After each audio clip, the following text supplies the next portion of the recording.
اصلاح معاشرہ کی جب بات کی جاتی ہے، سب سے پہلے آدمی کا عقیدہ درست کرنا چاہیے،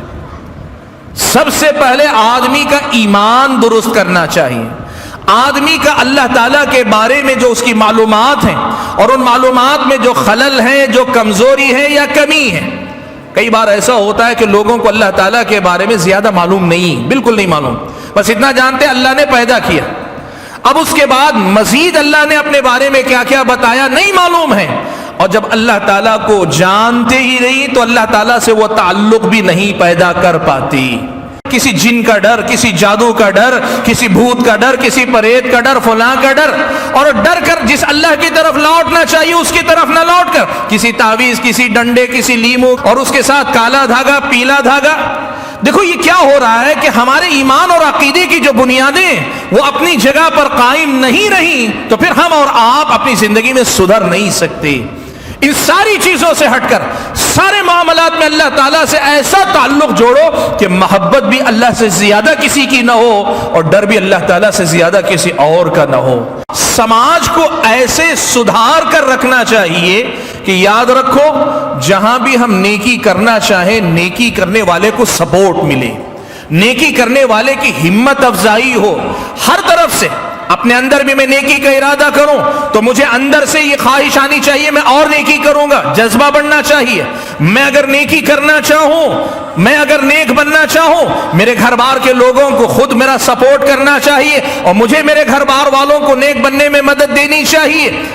جو اللہ کے نافرمان ہوں، جو دین کی مخالفت کرتے ہوں، جو بندوں کو نقصان پہنچانے والے ہوں، ایسے برے لوگ سماج میں کمزور ہوں، ایسے لوگوں کا اختیار اور کنٹرول سماج میں نہ ہونے پائے، ایسے برے لوگ سماج پر غالب نہ آئیں، یہاں گناہ کرنے والا شرمندہ رہے، گناہ کرنے والا ڈرا ڈرا رہے، گناہ کرنے والا سہما رہے۔